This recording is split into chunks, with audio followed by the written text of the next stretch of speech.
আরে উঠোনে এই লিচু গাছটা কোত্থেকে এলো? কাল অব্দি তো কোনো গাছ ছিল না এখানে। টুম্পা, তাড়াতাড়ি এদিকে আয়, দেখ না আমাদের উঠোনে বড় একটা লিচু গাছ হয়েছে।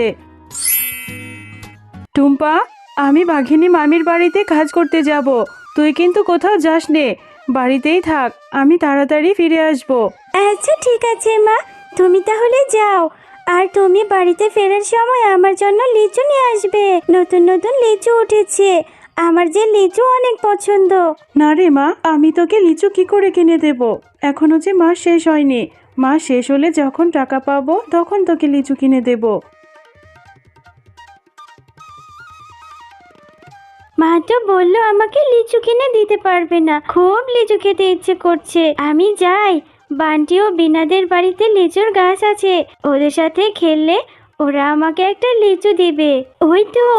ওই তো দেখা যাচ্ছে বিনা আর বান্টি বসে বসে লিচু খাচ্ছে। কে রে বিনা, তোরা লিচু খাচ্ছিস? তোরা আজকে কি খেলবি না নাকি? জানিস আমারও না অনেক লিচু খেতে ইচ্ছে করছে, কিন্তু মাকে বলেছি মা আমাকে লিচু এনে দিতে পারবে না। হ্যাঁ রে মিনা, আমরা তো খেলবো, তুই লিচু খাবি? আমাদের গাছে অনেক লিচু ধরেছে, আমার মাকে বলবো তোকে লিচু দিবে। সত্যি বলছিস বিনা, আমাকে লিচু দিবি? আচ্ছা ঠিক আছে, চল আগে আমরা সবাই খেলে আসি, তারপরে না হয় তোর মায়ের কাছে বলে লিচু খাবো। হ্যাঁ রে মিনা, খেলবো খেলবো, দাঁড়া এই লিচুগুলো খেয়ে নি। ওই দেখ আমার মাও চলে এসেছে। ও মামা, ওই দেখো মিনা এসেছে। মিনার না লিচু খেতে অনেক ইচ্ছে করছে, ওর মায়ের কাছে টাকা নেই, ও আমাদের কাছে লিচু খাবে, ওকে একটা লিচু দাও না মা। আরে বিনা, এটা কি বলছিস? লিচুর অনেক দাম, এই ছোট লোকের বাচ্চাকে আমি কেন লিচু খাওয়াবো? এই মিনা, তোকে না বলেছি আমার ছেলে মেয়ের সাথে খেলবি না? কাকিমা, আমার তো বিনা ছাড়া আর কোনো বন্ধু নেই, আর আমাকে একটা লিচু দাও না। তোমাদের কাছে তো কত লিচু, আমাকে একটা লিচু দাও, আমি তোমাকে লিচুর টাকা দিয়ে দেব আমার মায়ের যখন টাকা হবে। আরে এত কথা বাড়াচ্ছিস কেন? তোকে এখান থেকে চলে যেতে বলেছি, এখনই চলে যা, একটাও লিচু দেব না। এই লিচুগুলো বাজারে বিক্রি করব, তোদের মতো ভিখারিদেরকে ফ্রিতে আর কত দেব? আচ্ছা ঠিক আছে কাকিমা, তুমি আমাকে আর বকো না, আমি এখনই চলে যাচ্ছি, আমি লিচু খাবো না।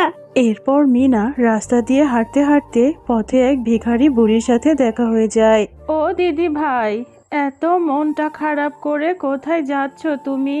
ও বুড়িমা, জানো আমার ভীষণ লিচু খেতে ইচ্ছে করছে, বাজারে কত লিচু উঠেছে, কিন্তু মায়ের কাছে যে টাকা নেই। বাঘিনী কাকিমার কাছে কত লিচু ধরেছে, আমি একটা লিচু খেতে চাইলাম, তবু আমাকে দিল না। কিন্তু বুড়িমা, তুমি এখানে কেন বসে আছো? ও, তুমি লিচু খেতে চেয়েছিলে, এজন্য মনটা খারাপ। আমারও যে ভীষণ খিদে পেয়েছে গো দিদি ভাই, সেই সকাল থেকে পেটে কোনো দানা পানিও পাইনি, কেউ ভিক্ষাও দেয়নি, খুব কষ্ট হচ্ছে, হেঁটে যে বাড়ি পর্যন্ত যাব শরীরে সেটুকু বলও নেই। ও, তোমারও তাহলে খিদে পেয়েছে? তাহলে তুমি আমার সাথে আমাদের বাড়িতে চলো, আমার মা সকালে অনেক ভাত রান্না করেছে, আমি তোমাকে ভাত খেতে দেব।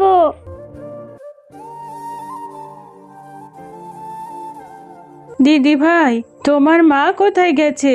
তোমার মাকে যে দেখছি না, তুমি বাচ্চা মানুষ, আমাকে খেতে দিলে তোমার মা তোমাকে বকবে যে। আমার মা তো ওই শহরে কাজ করে, আমার মা একটু পরেই চলে আসবে, তুমি এখানে একটু বসো, আমি তোমার জন্য এক্ষুনি ভাত নিয়ে আসছি। এরপর মেনা ঘর থেকে ভিক্ষুক বৃদ্ধা শিয়ালিনীর জন্য খাবার নিয়ে আসে। বুড়িমা, আমি প্লেটে করে ভাত এনে দিয়েছি, তুমি তাড়াতাড়ি খাবারগুলো খেয়ে নাও, তোমার তো অনেক খিদে পেয়েছে, খেয়ে দিয়ে তারপর তুমি আজকে আমাদের সাথে থেকে যাবে। দিদি ভাই, পেটটা ভরে ভাত খেয়েছি, এই যে আমার থলেতেই বীজটা ছিল, প্লেটের উপরে এই বীজটা রেখে গেলাম, এটা তুমি মাটিতে রোপণ করো, এই বীজ থেকে তুমি লিচু গাছ পাবে, সেই লিচু গাছে অনেক লিচু ধরবে। বুড়িমা, তুমি আমাকে লিচুর বীজ দিলে, কিন্তু এই লিচুর বীজ থেকে তো লিচু গাছ হতে অনেক সময় লাগবে, এখন আমার লিচু খেতে ইচ্ছে করছে, সেই কত পরে লিচু হবে, তখন তো আমার খেতে ইচ্ছে করবে না। না গো দিদি ভাই, এই বীজ থেকে অনেক সময় লাগবে না। এই বীজ থেকে যে গাছ হবে কালকেই তুমি লিচু খেতে পারবে। এবার আমি আসি দিদি ভাই। এরপর মিনা ভিক্ষুক বুড়িমায়ের দেওয়া বীজটি তাদের উঠোনে পুঁতে রাখে। এই মিনা, সেই কখন থেকে বসে বসে কি যে ভেবে চলেছিস? কখন ঘুমোবি? অনেক রাত হয়েছে তো, ঘুমোতে যা এখনই। মা, আমার তো ঘুমই আসছে না, মনে হচ্ছে কখন সকাল হবে। জানো মা, আজকে একটা বুড়িমা আমাকে লিচুর বীজ দিয়েছে, বলেছে কালকেই সেই বীজ থেকে গাছ হবে আর সেই গাছে অনেক লিচু হবে। এই মেয়েটাকে নিয়ে আর আমি পারি না। কোন ভিক্ষুক এসে তোকে কিসের বীজ দিয়ে গেল, আর সেটা থেকে নাকি কালকেই লিচু ধরবে। তাড়াতাড়ি ঘুমোতো, আর বকবক করিস না, অনেক রাত হয়েছে। রাতের মধ্যেই সেই জাদুর বীজ থেকে বড় একটি লিচুর গাছ হয়। আরে মিনা তো ঠিকই বলেছিল, সে জাদুর বীজ থেকে কত বড় একটা লিচুর গাছ হয়েছে। মিনা, আর এই মিনা, তাড়াতাড়ি বেরিয়ে আয়, দেখ না সেই বীজ থেকে কত বড় একটা জাদুর লিচুর গাছ হয়েছে। ও মা, দেখলে তো, কালকে তোমাকে বলেছিলাম সেই ভিক্ষুক বুড়িমার জাদু লিচুর বীজ থেকে বড় লিচু গাছ হয়েছে। আমি এখন থেকে অনেক লিচু খেতে পারবো।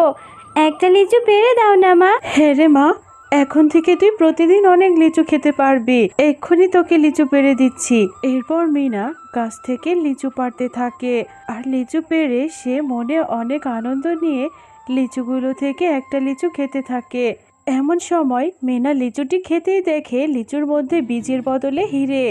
মা দেখো না, এই লিচুর মধ্যে তো বীজ নেই, বীজের পরিবর্তে এখানে দেখছি বড় একটা হিরে আছে। এটা কিভাবে হলো? আরে বিনা, সত্যি তো, এই লিচুর মধ্যে বীজের পরিবর্তে দেখছি হিরে। দেখি তো, চল আমরা সবগুলো লিচু ছিলে দেখা যাবে এর মধ্যে কি বীজের পরিবর্তে সত্যি হিরে পাওয়া যায় কিনা। মা, দেখলি তো, এই লিচুগুলোর মধ্যে বীজ নেই, বীজের পরিবর্তে দেখছি হিরে। তাহলে ওই ভিক্ষুক বুড়িমা আমাদেরকে জাদু লিচু গাছ দিয়েছে।